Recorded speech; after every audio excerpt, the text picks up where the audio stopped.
Hey, welcome back. It's time again to meet our community, the Hispanic business community here in Orange County, powered by the Orange County Hispanic Chamber of Commerce and Orange County's only community radio station, OC Talk Radio. Streaming live from our studios here at the University of California, Irvine's Beale Applied Innovation Center. And today we have a very powerful story. I hope everybody's ears will perk up because this is going to, at the end of this, you're going to say, what? What? Yes, sir. Yes, sir. Welcome to our community podcast show powered by the Orange County Hispanic Chamber of Commerce. I'm your host, Senior Vice President John Gutierrez. We have another great show for you today. We have a special guest with us, Rima Nashashibi, I'm sorry, founder and president of Global Hope 365, which helps end child marriage and human trafficking. Yes, child marriage, human trafficking, and other forms of gender-based violence in the U.S. Thank you, Rima, for being here. Welcome to the show. Yes, Paul? I just got to throw out one thing. I'm going to get the elephant in the room. When you say child trafficking, John, nobody, or child marriage, nobody thinks of Southern California. This happens somewhere else, right? Rima, this can't be happening in our own backyard. Human trafficking and child marriage and stuff here. Right. You know, when I ask people before I speak at any events and I say, where do you think child marriage is happening? They usually say it's India and the Middle East. And I say, what do you think about the U.S.? Do you think it's legal here? And the answer is no. And I say, of course it's legal. It's legal in 40 states. When I started back in 2016, it was legal in 48 states. So it's still legal in 40 states. And in 5 states, including California, you have 0 minimum age. And usually when I ask people, well, what do you think about California? They say, no, we're a very progressive state. John, there's no way we have child marriage here. But we do. And there's 0 minimum age. All what you need is parental consent and judicial approval. So can you share with our listeners, what is considered child marriage? Is that somebody that is 17 and a half, not quite 18, and somebody's trying to get them married? Like, what is child marriage? Child marriage is basically any marriage under the age of 18, if one or both are under the age of 18.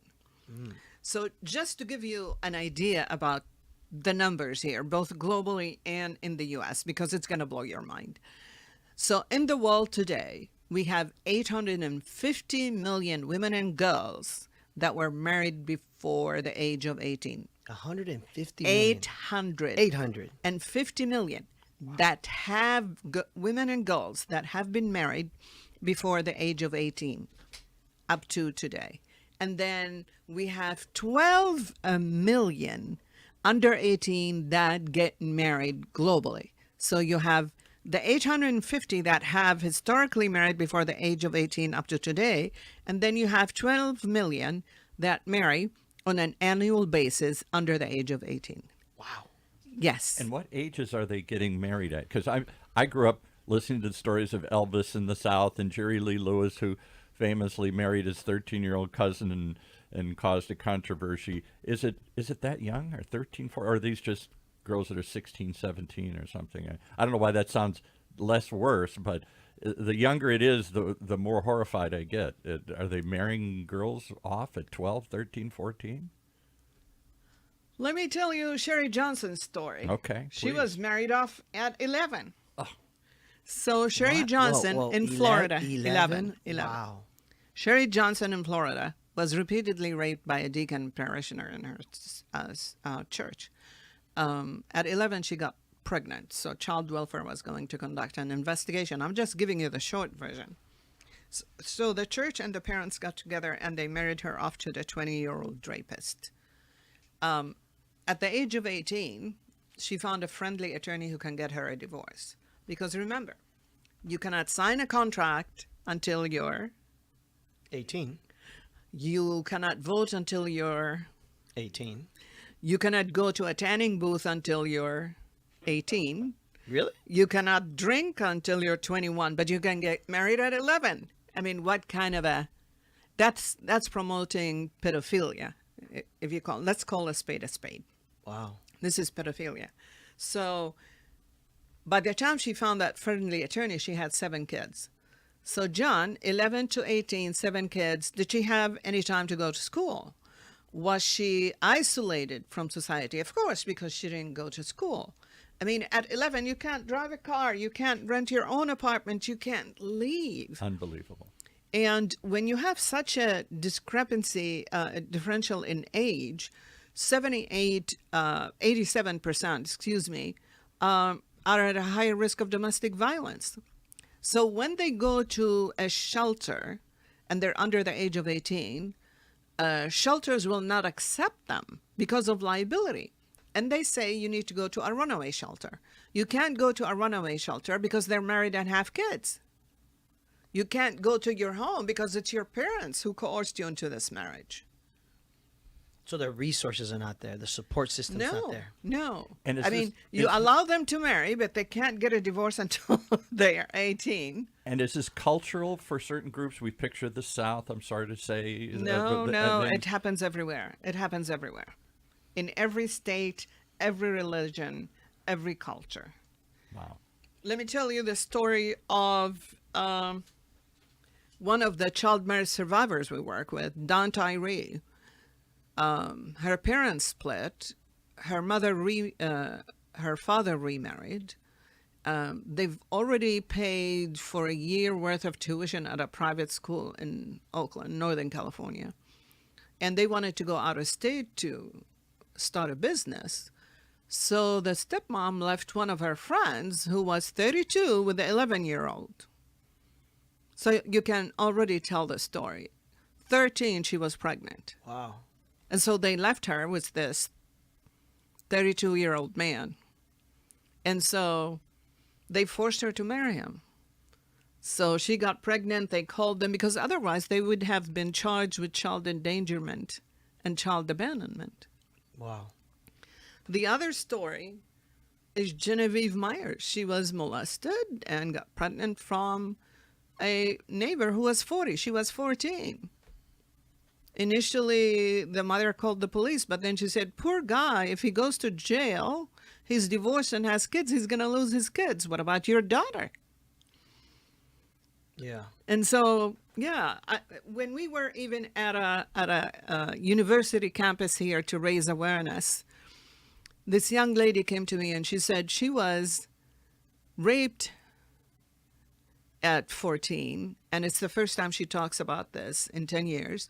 And the rapist convinced the mother that he needs to marry her so he doesn't go to jail. And the mother was going to go forward with this until the father heard about it, and he said, absolutely not. And she said, if it wasn't for my dad, I wouldn't be here on campus. And so they filed a restraining order against him, and he went to jail. That's the only story that I heard where that perpetrator was accountable. So let's get back to the numbers in the U.S. We had the most recent research indicated that there's 300,000 minors that were married in the U.S. between 2000 and 2018, mostly young girls married to adult men. Wow. And so 60,000 of those, it would have been a sex crime, statutory rape, if it wasn't because of the age differential. And so getting married in those cases is a get out of jail free card. How can we, as a society, when we call ourselves the world leader, basically allow something like this to happen? Mm-hmm. I didn't know we were. And I didn't know that was possible. I didn't know this was happening anywhere but in third world countries. And that's what's so shocking. Rima's been in on some of our shows before, and I'm always flabbergasted at the statistic. Tell the story of how you got into this. So what drew you into this dark world here? Why are you spending your life trying to end this, bring it to light and end this horrible practice, as well as the trafficking that often goes with this stuff too? It's not just child marriage. Right. Why you? Why not? Well, I can give you 100 good reasons. Because it's hopeless. Because it's nobody understands it. That means I have to go into storytelling. Yeah. So I was in corporate life. I worked for AIG for 20 years, and at the same time, I had my other side, my political side. So it was running tandem. So I was vice chair of a political party here for 10 years, president of the National Women Political Caucus, which is nonpartisan. It's about identifying women getting them elected, because we have a dismal percent of women here in office, both state and federal. And also I was president of the Newport Beach Women Democratic Club, and hey, we're going to partisan politics, but not really. But you hear what's happening in the news. You hear about the migrations in Africa, for example, because of climate change. And when there's a conflict, basically mass rapes happen, and women's bodies and girls' bodies are used as a political weapon in those conflicts. And then migration, when the civil war happened in Syria, and we see all those people risking their lives and dying by, crossing the Mediterranean to go for safety. And during that trip, they either become victims of human trafficking, both sex trafficking or labor trafficking, or you have child marriage. Let's protect the kids.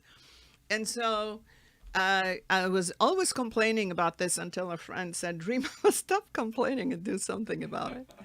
So I did. You did. Does that answer your question? And how long ago was this? I'm sorry to jump in here, John, but I know some of this story. How long ago was this? 2017. So 2017, we got the IRS number, and our inaugural event was January 8, 2019. And we had our first town hall meeting here at UCI Law School. And it was the first town hall meeting to end child marriage and human trafficking here in California. And that's when we made history the first time in the state, in this great state, when we launched the California Coalition to End Child Marriage. Which is interesting. You mentioned, as we were going to start the show, 38% are Hispanic. That's as far as human trafficking. Mm-hmm. Yes. So I attended the press conference that was held by the Orange County Human Trafficking Task Force a couple of Tuesdays, maybe 3 Tuesdays ago, and Senator Josh Newman and Anaheim Police Chief was there, and of course the leaders of Waymakers, and where the Orange County Task Force is housed, and they basically shared statistics with us. So 2001 and 2002, we had 420 victims/survivors of human trafficking, both sex and labor. Mm-hmm. Here in Orange County. Here in Orange County, 89% are female, and 38% are of those females, 36% are minors, which is under the age of 18. Wow. And so, and 38% are Hispanic, 26 are Black, 21 are white, and then Asians are 8. And so those statistics should tell you something, that we need to raise awareness.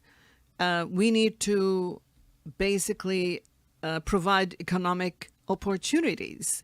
We need to look at where there's inequity and inequality, where there's no economic opportunities for certain segments of our society, and we need to fund such programs instead of funding wars or other things.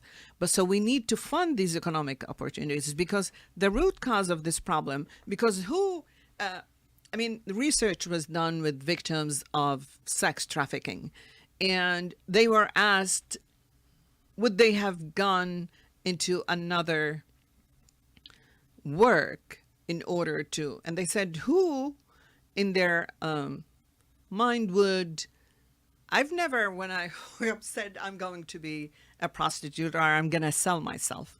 So human trafficking or prostitution, it's not the oldest profession, it's the oldest oppression in the world, because we have inequity and we have inequality. And remember, the glass ceiling and how much women are getting paid over for the dollar as far as white men, and how much women of color are getting paid.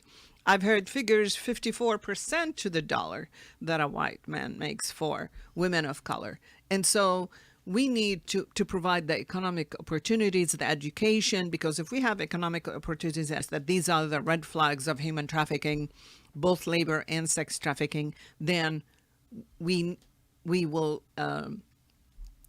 decrease the amount of victims. But the most important thing, because it's economics, it's supply and demand. So we have to attack it from a couple of different ways. One of them is we need to hold the buyer, because that's the demand side. We need to hold the buyer accountable. Did you know that it's a misdemeanor to be caught? It's a misdemeanor. So it needs to become a felony for the buyer. And then thankfully, we just had Senate Bill 14 pass, which was introduced by Senator Shannon Grove from Central California, which made trafficking in children, in minors, a serious felony and applies under the 3 strikes law, which means that the traffickers will serve 85% of their time. Because law enforcement will tell you, when we had the town hall meeting here at UCI, that when they save the victims and when they ask them to testify against the perpetrator, against the person who trafficked them, they are scared to do that.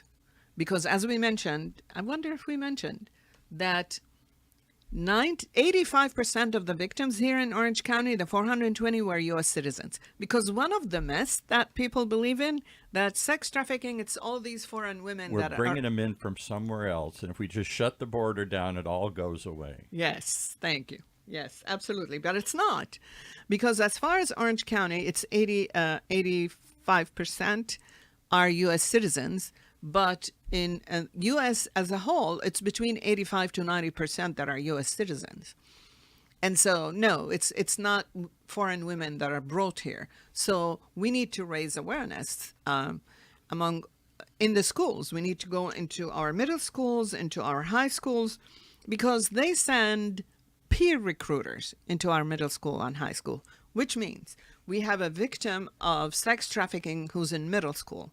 So, and she wants to get out of the life. And of course, there's also boys and men that are trafficked. And they say, if you want to get out of the life, you need to bring us 2 more.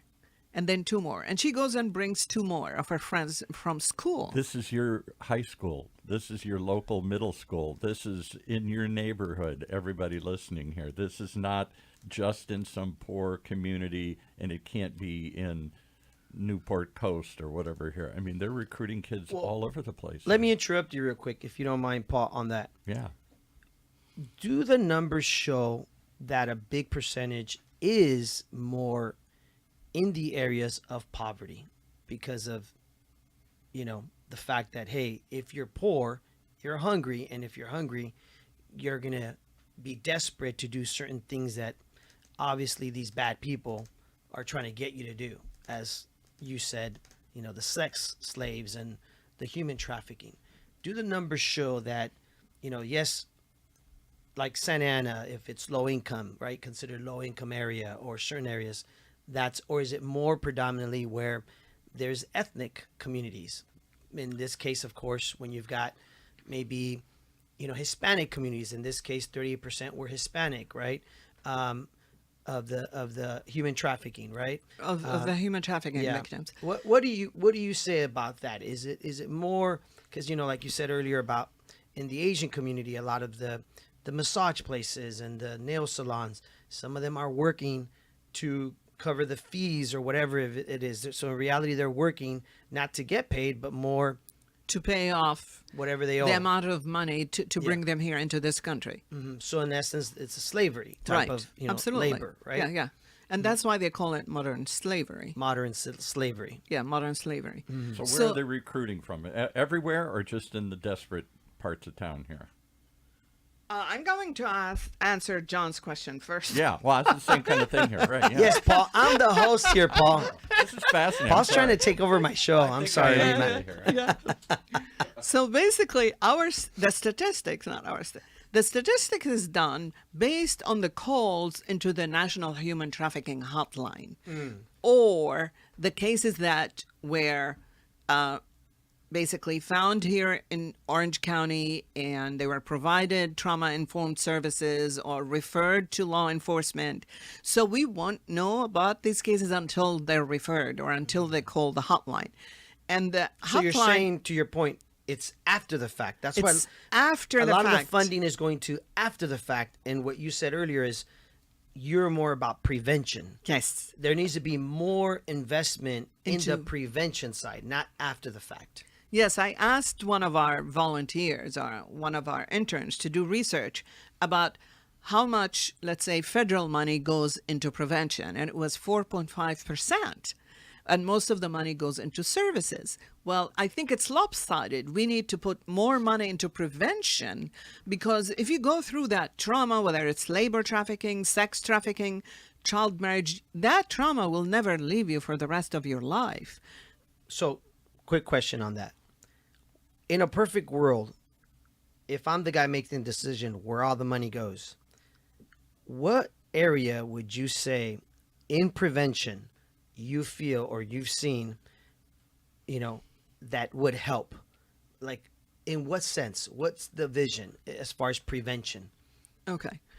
So basically, they're in our middle schools and high schools, and I'm talking about peer recruiters and traffickers, as I mentioned. So we need to be there. We need to start young, age-appropriate education to say, here are the red flags. If you see this, if you see this, if you see this, please be careful. You're being groomed to be trafficked. So the statistics we find out, that's why we say there's around 400,000 victims of human trafficking in the U.S., but it's the tip of the iceberg, because these are the ones that were reported, not the ones that are hidden and continuing in plain sight. So we can only go from the statistics that were reported to us, either through the National Human Trafficking Hotline, which is 888-373-7888. It's very easy to remember and report this. And so that's where the statistics come. So it's not per city, county, but we can drill down to those. But usually it's on either national level, and they can tell us which of these numbers came from California. So California is #1 state into calls to the National Human Trafficking Hotline. We're a very large state. We're the 5th largest economy in the world. And we have a lot of raising awareness going on between the public and law enforcement. Because before, the victim used to be thrown in jail. But now the understanding, the paradigm is shifting. These are victims. We need to provide trauma, victims of trafficking. We need to provide trauma-informed services and not throw them in jail. We need to throw the buyer and the trafficker in jail, but not the victim. And so that's where the statistics come from, and that's why we say it's the tip of the iceberg.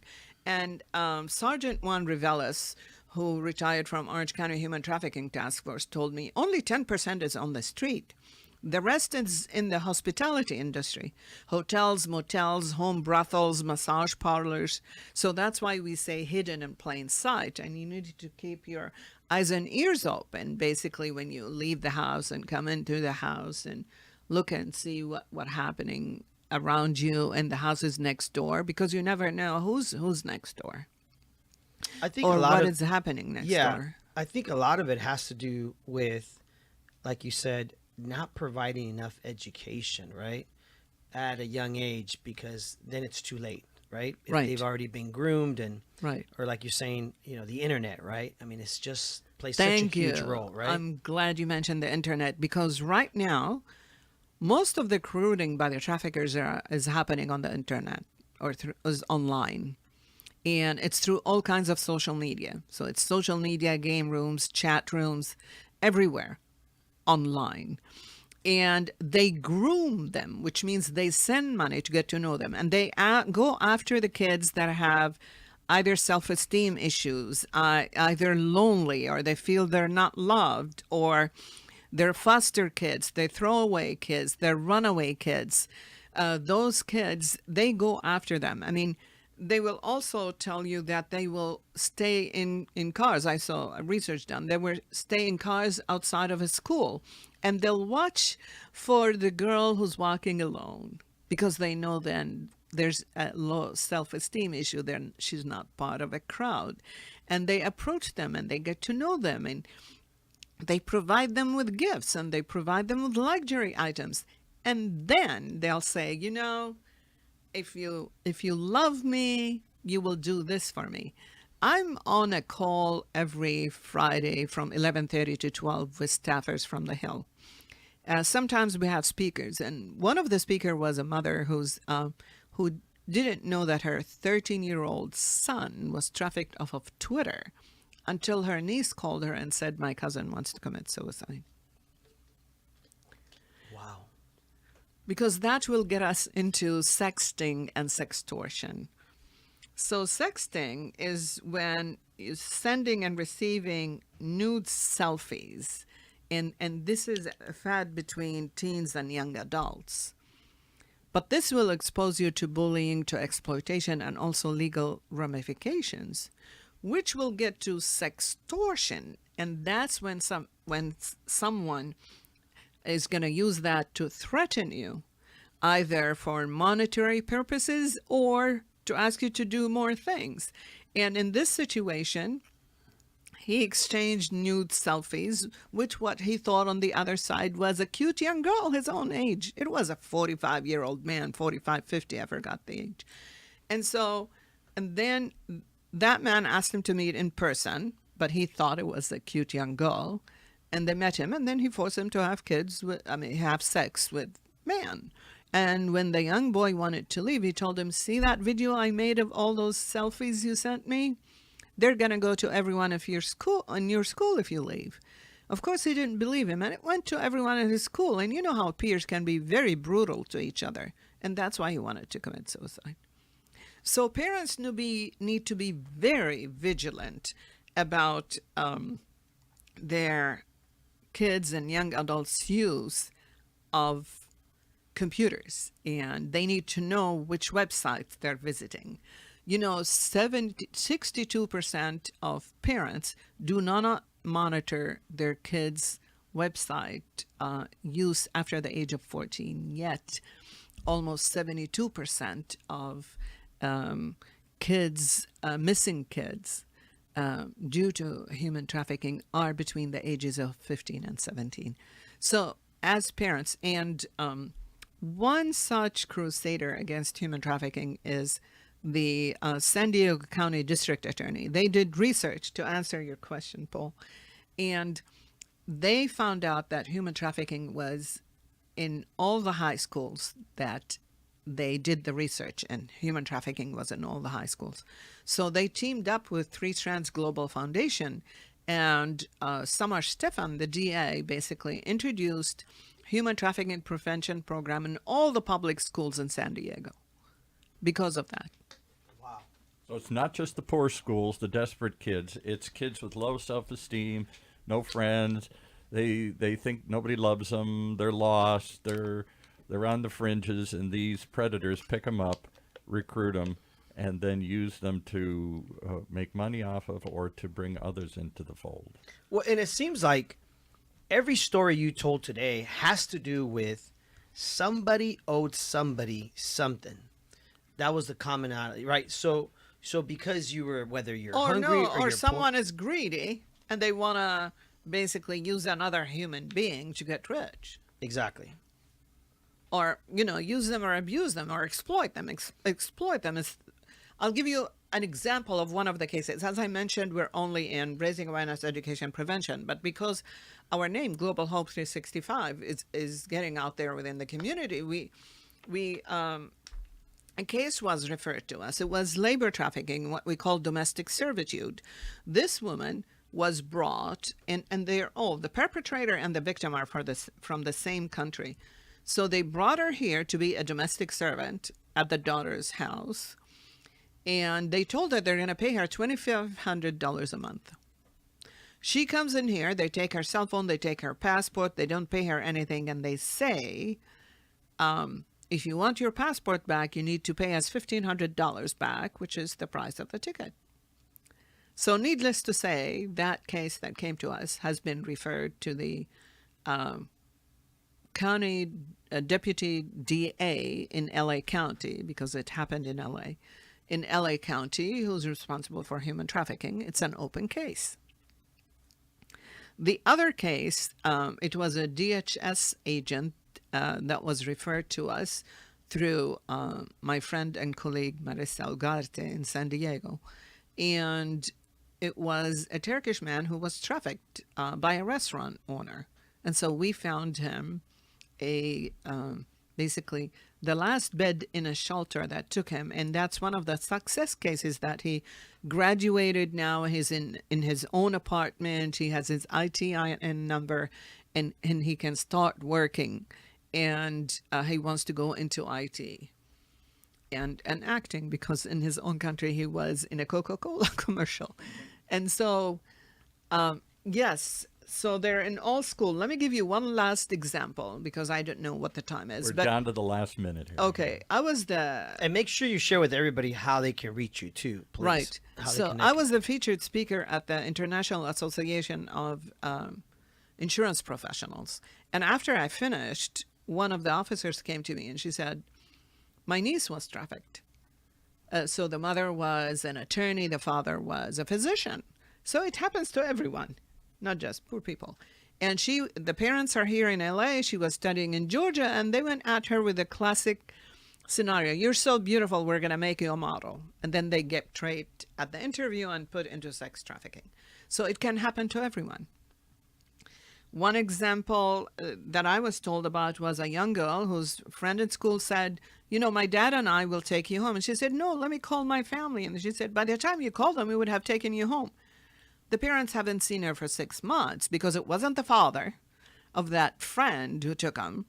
No. And thankfully, the family had funds. So they hired a private investigator to find her. They found her after 6 months. So you can imagine the trauma that young girl went through as a victim of sex trafficking. And so you can find us at globalhope365.org. And we'd love for you to get involved, because we have ambassador programs, both for adults path, which is Parents Against Human Trafficking, or young adults, because we train young adults and teens so they can start chapters for us in their schools, colleges, and campuses. We train them how to give the same presentation I do, so they can give the same presentation and have their discussion with their own peers, because they will take it much better than if Rima comes and talks to them. And that's why we want the young adults to get involved and start chapters and get involved, and also ask us to speak, because the more we spread the word, the better, that we can prevent future victims. And of course, fundraising doesn't help. I mean, helps quite a bit. You can fundraise for us too. Yes, definitely. If you can please reach out to Rima, founder and president of Global Hope 365, which is fighting the cause of this great organization that's helping, to end child marriage and human trafficking, and so much more, of course. Thank you for being on the show, Rima, with us. I apologize. Time goes by so fast. Paul has me on a strict, time frame here. We know Paul.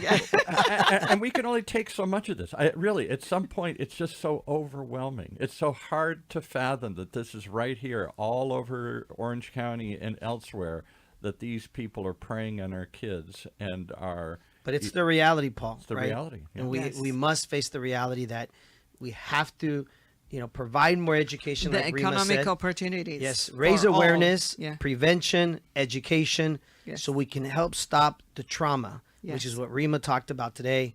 Thank you for being on the show, Rima. Thank you for all you're doing in the community.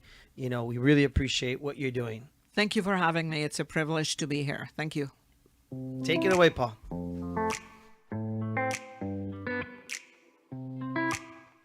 Wow. Well, there's another example of why I got to tune in each and every time to meet the community and understand what's happening in the community here.